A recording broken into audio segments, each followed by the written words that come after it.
Hello. Hey, How are you doing? all right. How are you?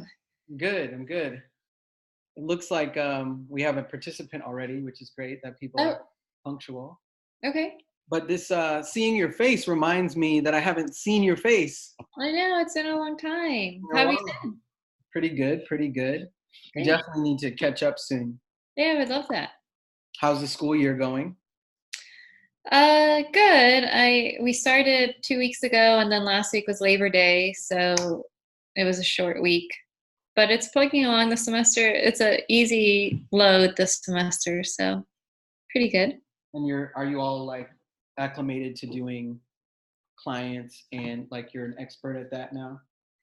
Yeah, I mean, I really had to be careful with my boundaries and not taking on more clients than Yeah. I have.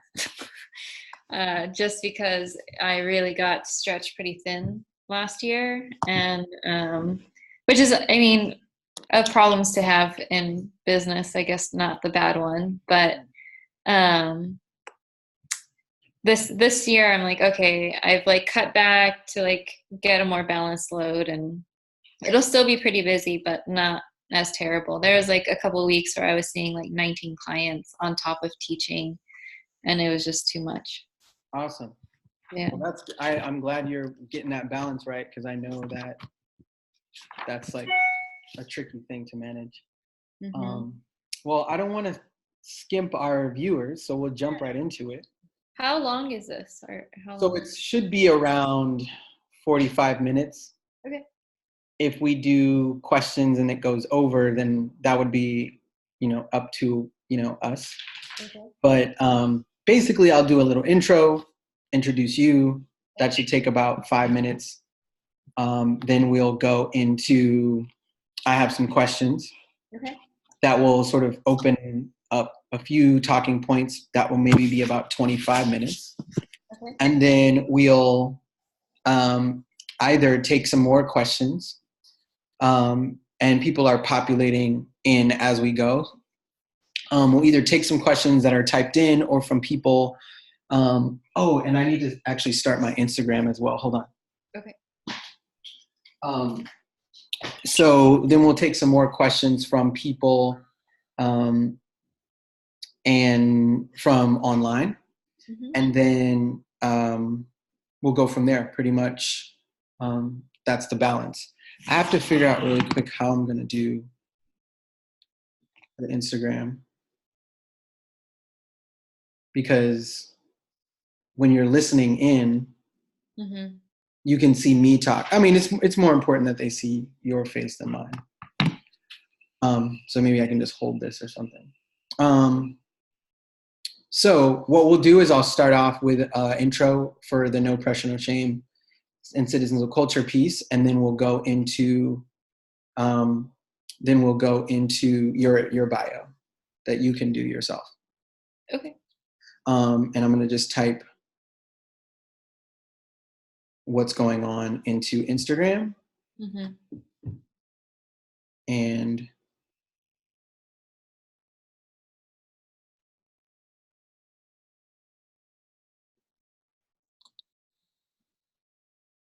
and the typos are there.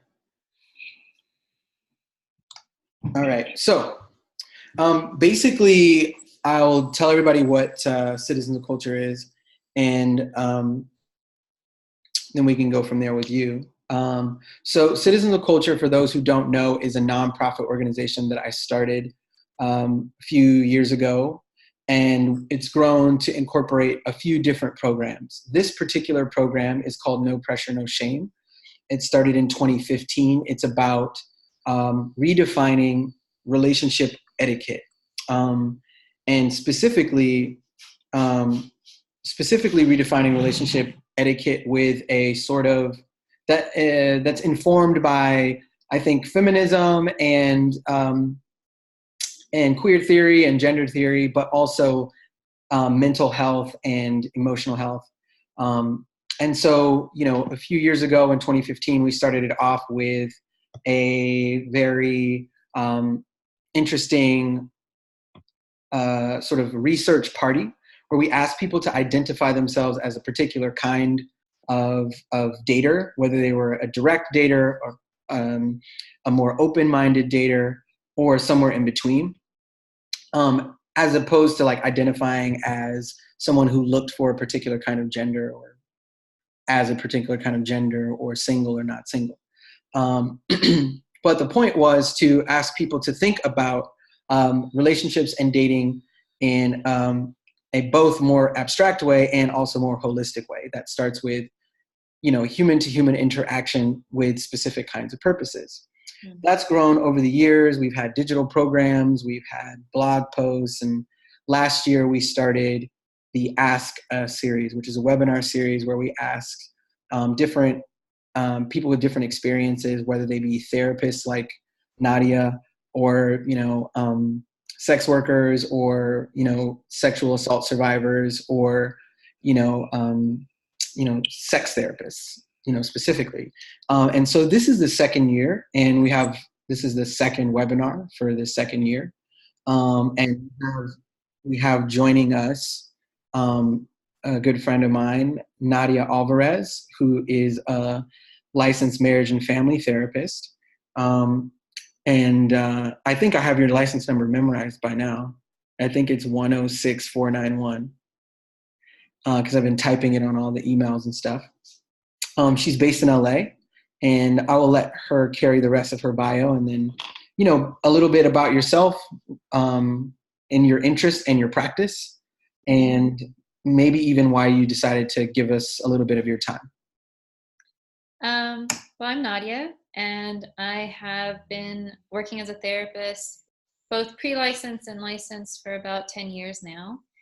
I grew up here in Southern California, but my practice is based in Highland Park, and I mainly come from a mindfulness perspective. And in that, I teach clients how to develop skills to deal with day-to-day stressors, relationships, and things like that. I also look at patterns in relationships, so things like attachment styles and kind of helping people understand their reactions, how they connect with people, and maybe the things that lead them to make some choices that could be problematic for them and how we can reassess that. I'm giving my time, one, because I love Maceo and we go way back and we have a shared experience in him coming and speaking to my classes. I also teach at Cal State Fullerton and have been doing that for about 7 years. And I really support the community efforts that he's doing, because therapy, as great as it is, isn't accessible to everyone. And so having resources like this is really important. Awesome. Thank you very much. So we're live on Instagram. There's a few people there, and we also have a few people here on Zoom. And then basically we'll do this interview, and then it will also stay live on YouTube and on the website for people to just review as a resource. And I may at some point do a podcast, but you'll get a release or something before I do that. Okay. So I wanted to get started with a big question and then move into maybe some more granular questions.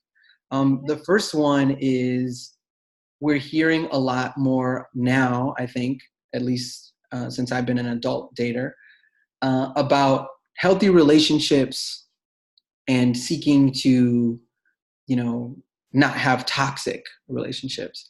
And if I had a free hand, I'd maybe put both of those in quotes, like a healthy relationship and toxic relationship. And so for me, as just a person who's out here in the world, I always wonder what the hell that means, and how am I supposed to know whether this is just an argument or if this is abuse, or if I'm the abuser, is this gaslighting, or do we just have a different story or different perspective, and what's toxic and what's healthy? So maybe the first question is, how do you think about the difference between these categorizations of relationships? Like, what is a healthy relationship, or, Yeah. That is a big question, and I think it's one that could span the entire interview, I guess. But when we think about healthy relationships compared to, like the toxic relationship, what we're looking at is really how you feel, and are your needs being met in the relationship in a way that um, don't leave you feeling compromised emotionally, psychologically, physically. Abuse comes in a lot of different forms, from verbal abuse, emotional abuse, to stalking, um, and then, of course, physical. And so, when we're thinking about health, we obviously want to remove the most um, heinous of those things. If someone is cursing at you or hitting you or anything like that. And that goes both male to female, female to male, female to female, male to male. I think most commonly we think of abuse or abusers being male, but in actuality, female, when we look at actual physical abuse, will hit their partners as much as men do, but men tend to leave more damage. And so if we take away this like kind of really bigger category of problematic behaviors, we're left with the smaller stuff that adds up. And we want to think about it as, how does it play a role in your day-to-day? Your relationship can be problematic even if abuse wouldn't be the word that we use to describe it. And so it really is about an assessment of yourself and your needs and your general well-being, and how does that play a role in the way this partner comes into your life. Okay. And then maybe to expand a little bit on the nuances, is there a difference between, because you said something about there's problematic behaviors that we wouldn't necessarily categorize as abuse. Mm-hmm. And then there's also language around toxicity. And are those synonymous in your mind, problematic, toxic, abuse? Or is that sort of like a colloquial, more like public shorthand? Like, is there like, are you guys reading, up in academia, this is toxic, this is abusive, this is problematic, or is it kind of gone popular to some extent?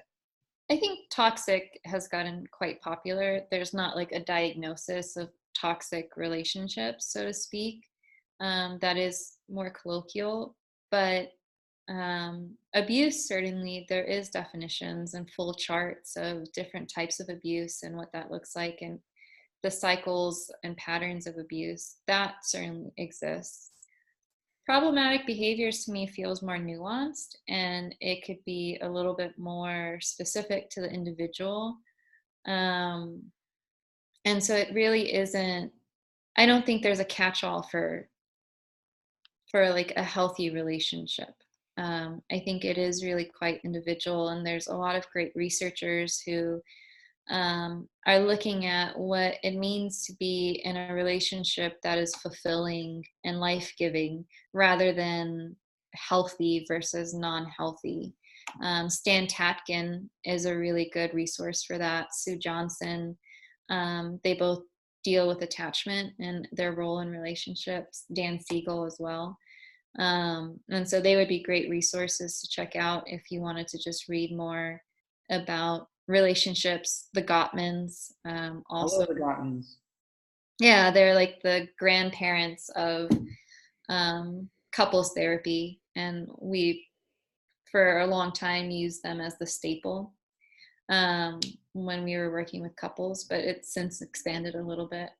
And so, this idea that something is healthy or not healthy, I think, has become really a popular way to phrase things, but I think it puts too static of a category on relationships when they're really quite more dynamic than that. Right. Thank you. That's really good. I think you talked about feeling compromised. And when I think about feeling compromised, one of the first things we did when we launched No Pressure, No Shame, at that very first event in 2015, we had 150 single people in a hotel and in a hotel lobby, and we asked them all to, like, identify how they were dating. But that was one of the fundamental premises of that event was, um, be honest about, your sort of expectations, or like, you know be transparent, and then communicate clearly, Mm-hmm. which was I think a good idea. But what we found was, um, sometimes people didn't know what they were looking for, or didn't know what they wanted. And so when you talk about feeling compromised, is there do you think that there is some amount of work or self-awareness that we have to have before we can begin to understand what that compromising would actually feel like to us in relationship? Like, do we have to sort of be in touch with ourselves to some degree, or where might that, or a basis for comparison? I guess maybe even some of our previous conversations might have been, what does love look like to me if I have grown up in a very, two-parent stable household where we were very verbal about our emotions, versus what does love look like to someone else where they had to, perform, get great grades to receive praise and that kind of thing. So when we talk about feeling compromised, how do we, is there some orienting that we have to do in order to make sense of that, you think? Yeah, I think 100%. But I don't think that the orienting necessarily happens exclusively in romantic relationships. I think the orienting happens in any of the relationships that we form with people platonically, romantically, in mentorship, um, that helps us gauge our interactions with the world. Um, there's this idea that you have to love yourself completely before you step into a relationship.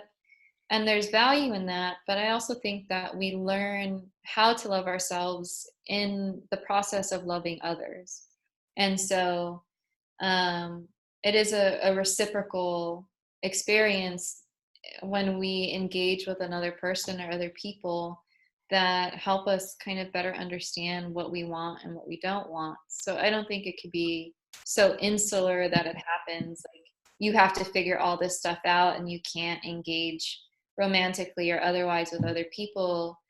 But I think it's more of an invitation to turn off autopilot and to consistently assess how you're feeling in those interactions. I like that a lot. Okay, now I'm invisible. I'm trying to balance a bunch of different screens here. Okay, so um, I like that, right? This idea that self-love is just supposed to be, you just manifest it from thin air, and then you don't care what other people think of you, and then after that, then your dating life is going to be so much better because you're just self-sustaining, right? Is kind of a mythology that sometimes we see. So one question for you is, on that same note, how how do you make sense of reorienting or helping people relearn a healthy attachment style, or a healthy definition of love? Is that possible? Or Yeah, I mean, I would be out of a job if I if I didn't think it was possible. Um, I do, every time we engage with someone who kind of breaks the cycle of demand and withdrawal, or of and gives back to us, we can internalize that and start to recognize it as behavior that we you know orient towards, right? And attachment style, what we're understanding is it's not solely based on like our parents or a single relationship, our attachment is developed through all of the relationships that we have in our lives. And so the better we can be at kind of understanding the relationships that we're in and detecting problematic behavior or asserting ourselves with confidence, so that we don't continue these cycles that aren't helpful to us, then we're very slowly and consistently increasing our receptiveness to healthier styles or to happier lifestyles. Awesome. I like that. Could you help me? This is another one that I think is, I'm going to give you, I'm just throwing you these questions that I have. And also, if you're on Instagram or on Zoom, you can type a question in anonymously and we'll throw it in there. You can also type a question not anonymously. But we're talking to Nadia Alvarez. She's a licensed marriage and family therapist. My question is, do you have any, basics that people could troubleshoot if they're in a relationship and they want to, whether or not they grew up with a, troubled childhood or relationships or not? What are some good, just some good things to look out for that are pretty fundamental to what even might improve a relationship that's not particularly negative at the moment? What are some good relationship fundamentals that you think? I mean, it all 9 out of 10 9 out of 10 times when I start seeing a couple and I ask them what they want help with, it's communication. And communication's pretty vague. But if I were to boil it down to some of the things that I find to be most helpful in relationships and how we interact with our partners is one, being clear about your expectations of the person that you're with. And that means actually telling them what you want. And two, if you're not sure what your partner wants, asking them in a non-attacking way. There's a difference between being like, what do you even want? Versus, I'm a little bit confused about your needs right now and I want to meet them. How can I do that? Right. And so being able to articulate your own needs and also being attentive to asking and being curious about your partner's needs, I think really demonstrates a lot of care. There's this concept about bidding for affection that's really important. Oh, I love And that concept. yeah, it Talk really about is it a little bit. And so when we're in relationships, we're constantly making these bids, right? So you had a tough day at work, you come home, you're feeling kind of in a bad mood.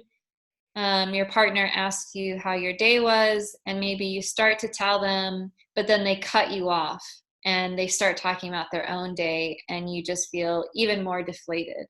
And that's because your bid for, wanting support or validation or just some empathy was cut short, right? But if your partner had responded with more attention and was able to put their own needs aside and say, oh my gosh, that sounds like a terrible day, tell me about it, your bid is being met. And the more often we can receive and attend to the bids that our partner makes, it's kind of like putting money in the bank of the relationship. And when there is a moment where your bid isn't met, or there's a conflict, or there's some kind of confusion in the relationship, having that in the bank is really helpful, because there's this sense of like, this isn't a characteristic of the relationship. This is this like one-off, we're just having a bad day, right? Because you have a lot of savings, so to speak, right? And so the better that we're able to turn and listen to our partners when they seek us is really valuable, but also being respectful of our own boundaries. If our cup is empty, being able to voice that and say, I hear that you're having a tough day, but can I have 5 minutes to settle in before we talk about it or something, right? Another one that is kind of, people laugh about it, but the idea of I statements is actually really quite powerful, where we're able to speak in non-accusatory, non-judgmental terms when we need something from our partner. So instead of saying, you don't ever answer when I call you, which in essence is a false statement because at some point they've answered when you called.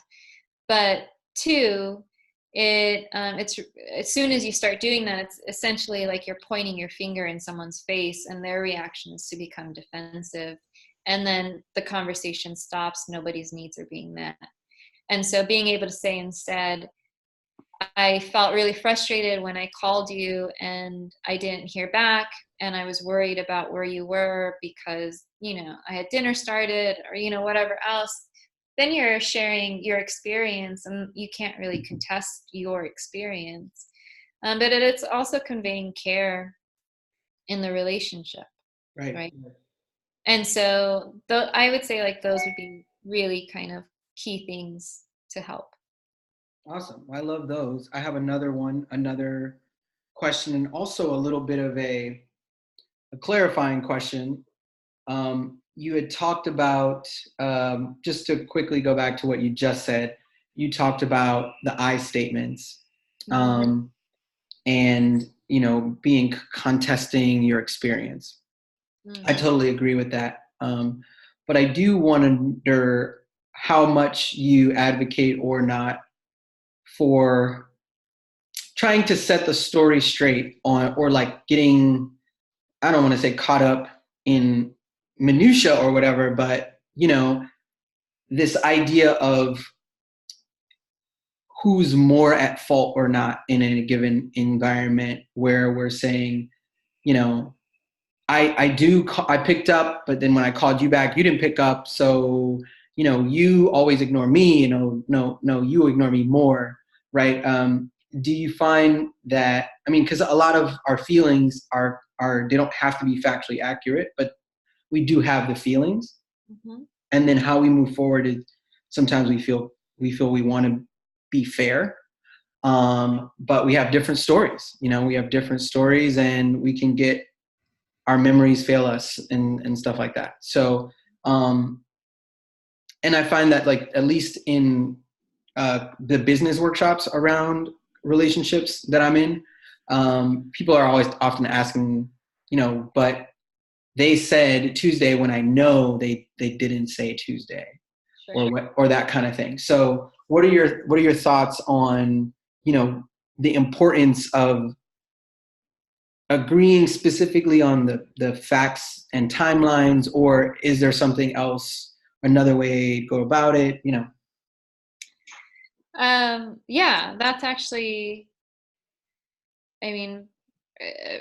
in couples therapy, if I allowed it, it would be a he said, she said, or she said, he said, of who loaded the dishwasher, right or wrong, right?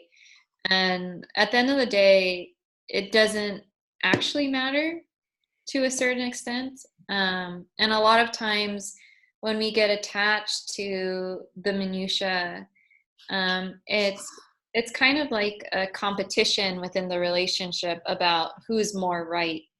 And the problem is the relationship, or the people in the relationship, are on the same team, right? And so when you start competing against each other, if you're on the same team and someone wins or loses, like, the team loses, right? Because you can't have a winner and a loser on the same team, so to speak. And so you really want to make sure that if you're caught up in figuring out who's right or wrong, it often doesn't help. I think it's really more about the experience and about moving forward and not doing it again. Yeah, absolutely. We're gonna go. I got a question that came in, just for those on Instagram, because it doesn't have the same information. We're talking to Nadia Alvarez about healthy relationships, and we're covering a bunch of different ground. I want a little bit of clarity on this one for the person who asked it, but I will ask it as it states. Do you have any advice for couples who are from very different religious / cultural backgrounds? And that's what's written. So maybe you can just address it based on how you're interpreting it, and they can type more if they need clarification. Yeah. So, I mean, I tend to practice from the idea of cultural humility. For a long time, therapists were told, cultural competence, like you had to know everything about like the people you were working with to be competent and caring for them. But cultural humility is a little bit different. It's this idea that you can't be an expert in someone else's culture. And instead, if we take an approach of humility and openness and curiosity and respect, that we're in a better position to attend and care for them. And I think the same would apply in a relationship, right? You won't know what it's like to be from that particular culture, but you can ask questions and have open and frank dialogues about the impact that the culture may have on the relationship and how it's received and why it might lead someone to make choices that they do. And if you're in a more serious relationship, what does that mean for wedding ceremonies, raising kids, growing old together, caring for parents later in life? Different cultural backgrounds will have different philosophies on that. And kind of like with anything else, the more transparency that we can have about the importance that our culture plays in our life and the expectations that we have of our partner to understand and hold that space for us, the better. Right. I I like that cultural humility. I've never heard that. Let us know if you need more on that question. But I also like it because it it is like the opposite of like cultural superiority or dominance, right? Like there's that part of it as well. So it's like, yeah, I don't know your culture, but I know mine's better, like something like that. Yeah. So that's really good. I think going back to what you said before about the relationship being a team and it's the same team. One metaphor that I've heard before was, and this actually might originally be a Gottman metaphor, but it's about the relationship being a tennis game, and it's not about scoring more points, but it's about keeping the game going, right? Keeping the ball going. So I like that metaphor, but if the person keeps pelting tennis balls at you, and you're not sure if they're doing it on purpose or if they're just really competitive, what might be a way for you to like I'm the kind of person who likes to give people chances, and breaking up with someone feels really final, and it kind of feels a little judgy because you're saying, hey, it's never going to work or something like that, as opposed to we can get through this specific conflict, even though last time we didn't address it, and last time before that I thought we addressed it. So on the same token, for like a healthy relationship, when you were talking about the day-to-day or the daily effects, how might you then make sense of when it might be time to seek additional help, or if you're maybe not, fully bound to a person, like breaking up, when it might be time to explore parting ways or what have you. I don't know if you always advocate for keeping the thing together, or if you sometimes advocate for it not, but that's kind of the question. I'm not really asking you how do you know when to break up with someone, but I kind of am. Yeah. I mean, as a therapist, it's not, I don't necessarily advocate for one or the other. I I tell my couple clients that my client is the relationship. It's not one of them or both of them. It's the relationship itself. And sometimes that means that the relationship isn't salvageable, and couples therapy is used to actually end in an amicable way, in particular when there are kids involved, so we can figure out co-parenting and things like that. Breaking up is really personal. I mean, some people have really short fuses and they don't engage for as long as soon as there's a problem. I guess I don't know.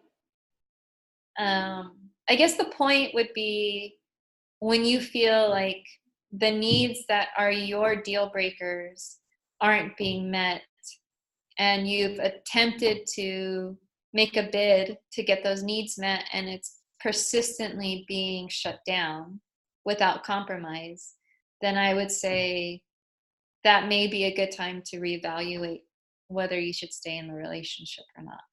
Right, right. Or seeking outside help, because sometimes it's how we're asking that isn't being received well, and if we can change the language, we can get the results that we're looking for. All right, awesome. Yeah, so if you have any other questions, feel free to type them in. I have my list of questions, and we got some clarification on that one that I'll fill in. If you have a question, feel free to type it in. You can type it anonymously or not anonymously. For those on Instagram, we're with Nadia. She's a marriage and family therapist. We're talking about healthy relationships. And we may even, I think in this next bit, dip into attachment styles a little bit because I love talking about that. So to clarify the other question, my partner is from a conservative Middle Eastern culture and has expressed that unless we marry, it would be too damaging to his relationship with his family to tell them about me, a white American, dating over 5 years. Obviously, he knows his family better than I do.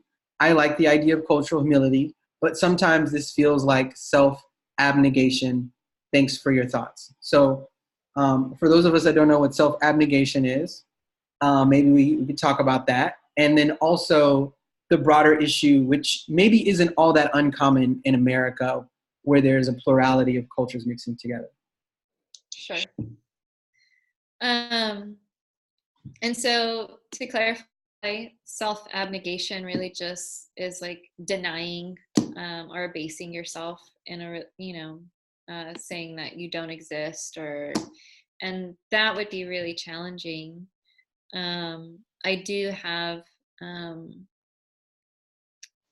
not in client work, but I do have a friend who is Indian, and she kind of felt the same way for a while about not introducing her partner to her parents, and it created a lot of conflict for them because he came from a white family who was very close, and basically after their second date he had told his mom about her and was really hurt that she hadn't shared anything to any of her family about him. And it was from the same perspective of, unless we're getting married, I don't feel comfortable doing that. And so for her, that was a personal choice that she made for the beginning of the relationship until they met certain milestones that she felt were appropriate, and she ultimately did introduce them. And so I think it would be a matter of talking to your partner and understanding, at 5 years, what does that mean to him or to you, and the future of the relationship and the commitment that you've made to each other, to kind of help understand where to go from there. Right, right. So clarifying where are we actually in the relationship, and what does this 5 years mean for our future, and how Right. does this conversation play out? Awesome. You're so good. It's like you went to school for it or something. Just a few years. Yeah. So I really like that answer. I've dealt with that in a couple different directions, if you will. And that feels about right in terms of how we move forward. I like this idea of deal breakers as well, and recognizing, what are your needs, your absolute needs, and then sort of what would be nice, and whether that what would be nice has to come from this relationship, because Yeah. like the deal breakers would be the things that you want from like this relationship. So I love that. And then, I wanted to talk a little bit about, keep the questions coming, by the way, also, but compassion and, tolerance, and how we can make sense of sort of giving people chances, and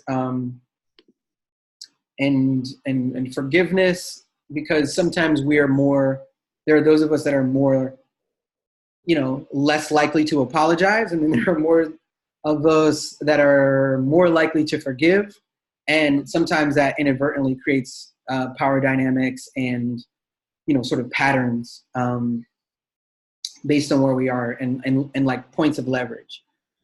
So I find myself sometimes in talking to people who are in relationships with people who like sort of there's repeated harm. I don't know if that they keep hurting them, but there is sort of repeated harm that occurs. And, they've talked about it. There seems to be some like theoretical or like verbal or intellectual clarity of understanding. But, yet again, the toilet seat is left down. But like it might be emotional. You know what I mean? Like this person's critical voice in their own head is projected outwards to their partner, and it's just a part of who they are. They're working on it, but it's not resolved yet. And then we'll go into attachment styles and answer this anonymous question that came in. But what are your thoughts there? Well, I guess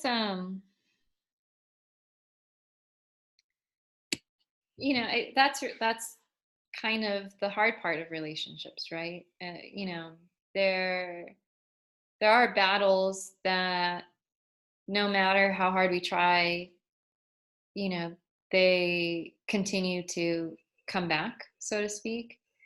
And we have to make the decision of, is this something, if this behavior never changes, that I'm willing to tolerate, right? Is the toilet seat being left up every night a big enough issue for me to stay or to go? And if it's a big enough issue to you to go, and you convey that to your partner, is it a big enough issue for them to make the change, right? And again, that speaks to the clarity that we need to adopt in expressing our needs and saying, no, I know that this seems really silly, but it actually is a big deal to me, because growing up, this was like an issue at my house, and my parents would fight about it all the time. And every time it happens to us, I get re-triggered by this like thing, or whatever it is. And, that's a bid. That's a bid for your partner to kind of respond and meet your need. And so being able to do that would be really important. And having a partner that hears that, and maybe 100% of the time they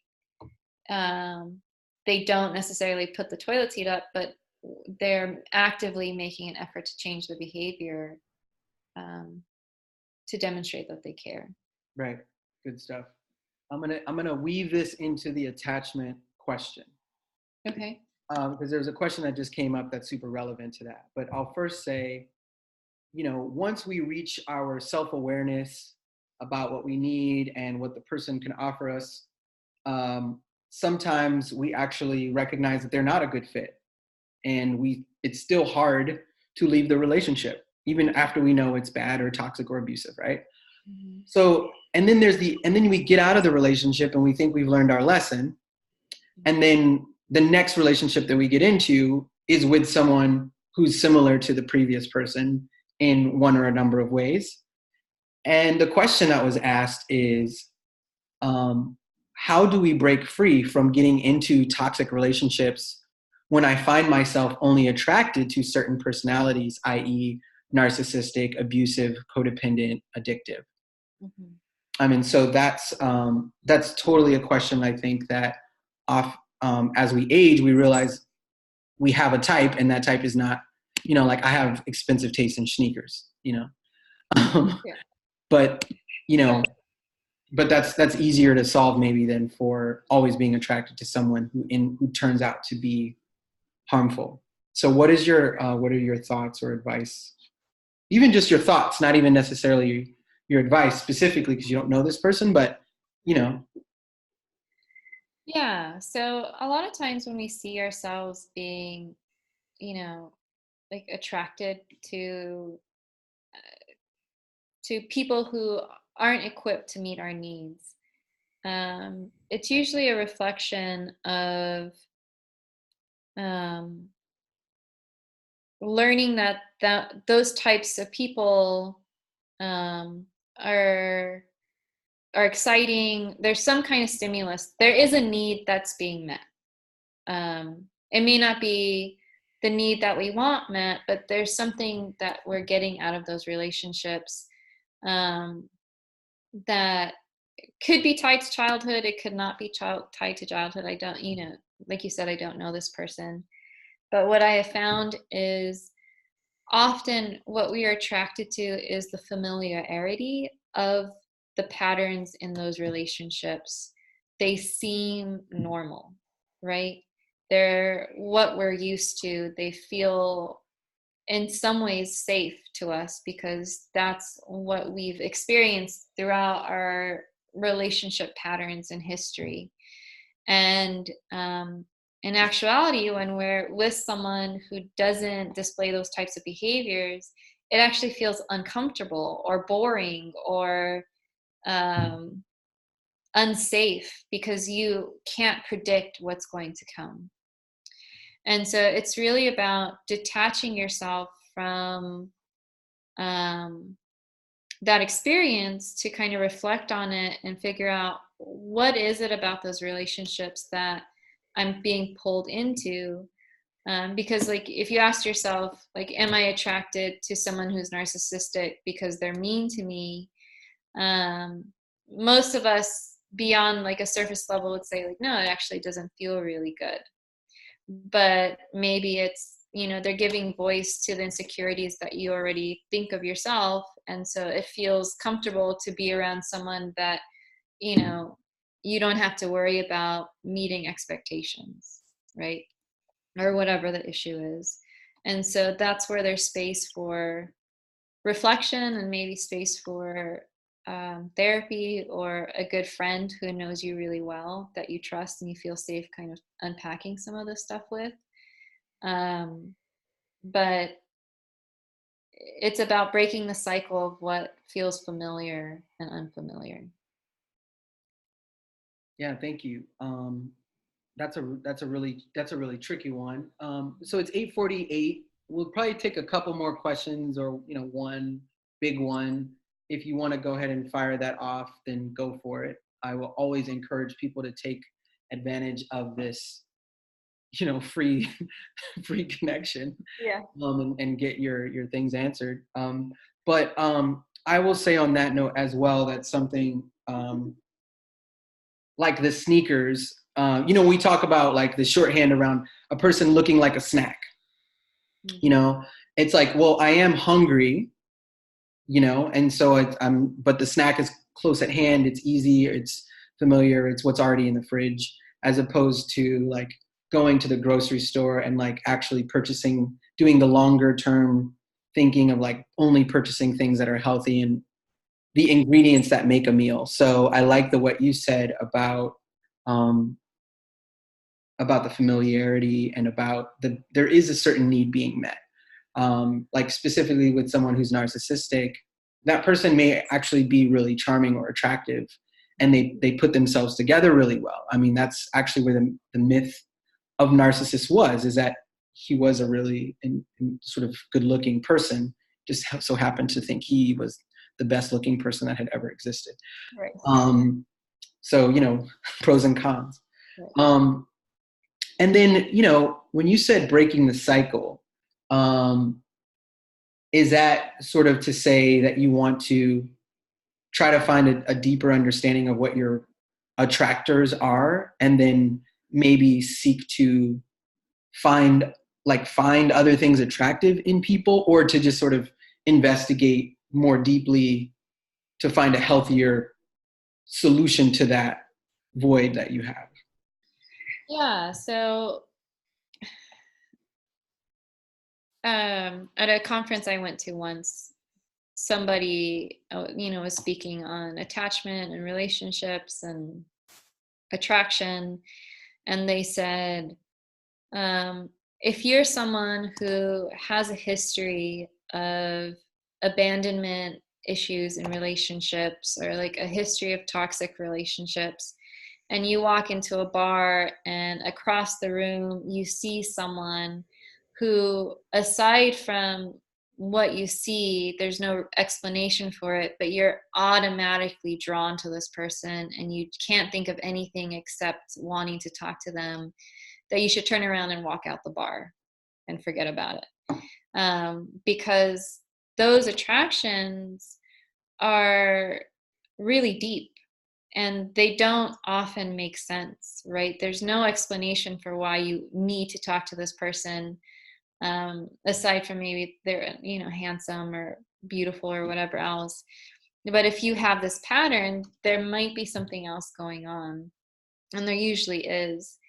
And so it's about pausing and reflecting on what's going on for you in that moment, so that you don't, automatically run into the same behaviors over and over again.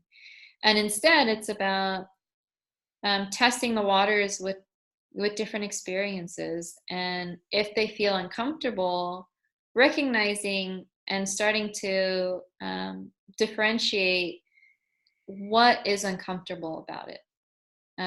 Is it uncomfortable because you really don't like this person and you don't want to engage and it just feels gross and ugly?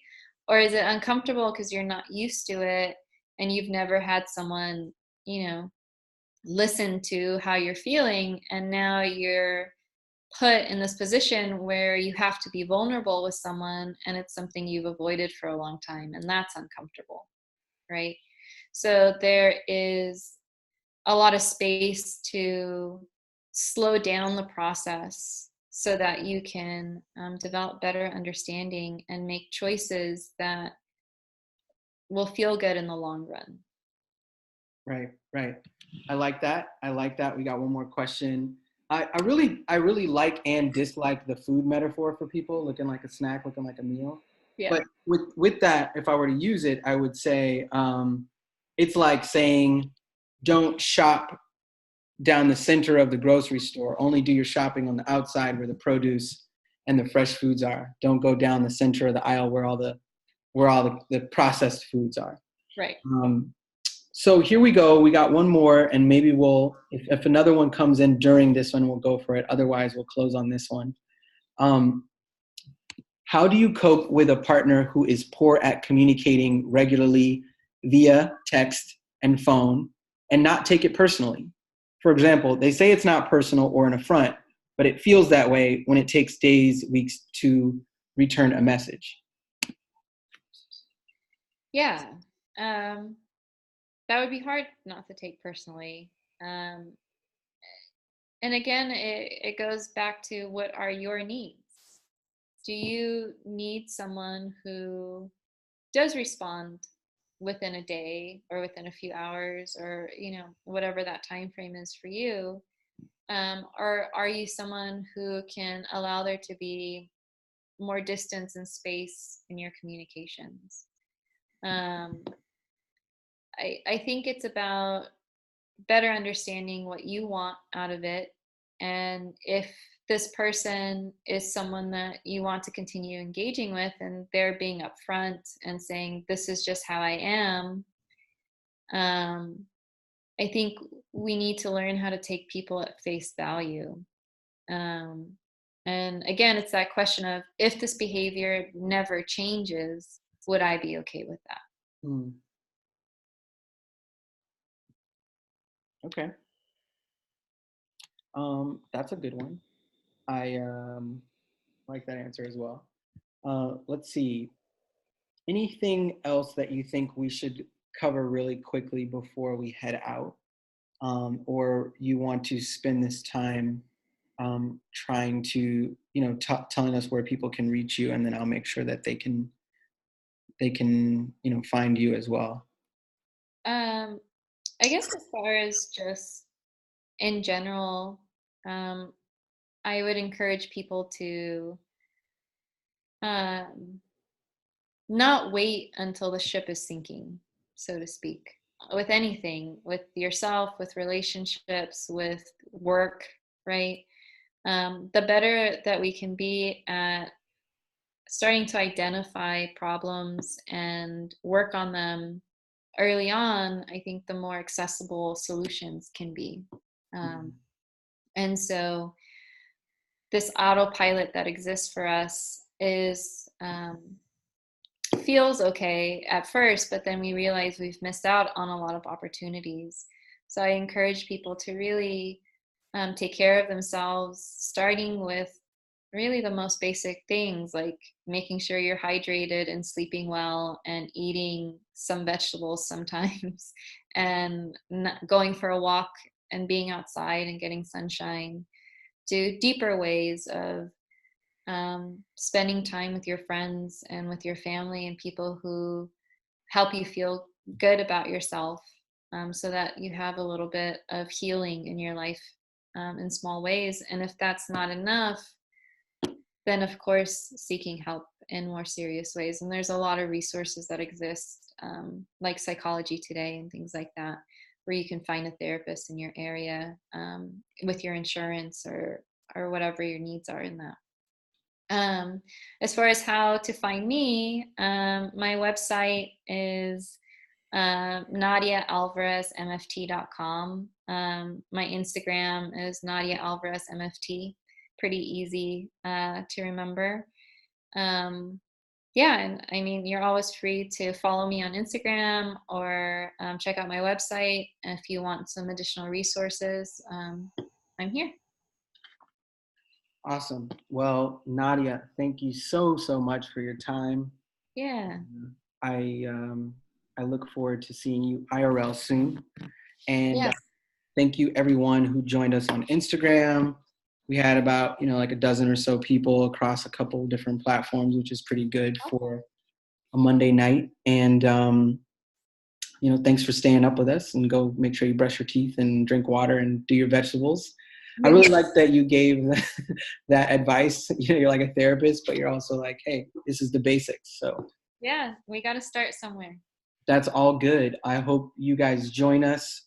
You all join us for the next No Pressure, No Shame video series. And I will email the video out, the link to everyone who participated and registered for the webinar, NadiaAlvarezMFT.com, and on Instagram, and No Pressure, No Shame on Instagram, and citizensofculture.com. Thank you all very much, and see you soon. And Nadia, have a good night. Good night, guys. Bye. Bye-bye.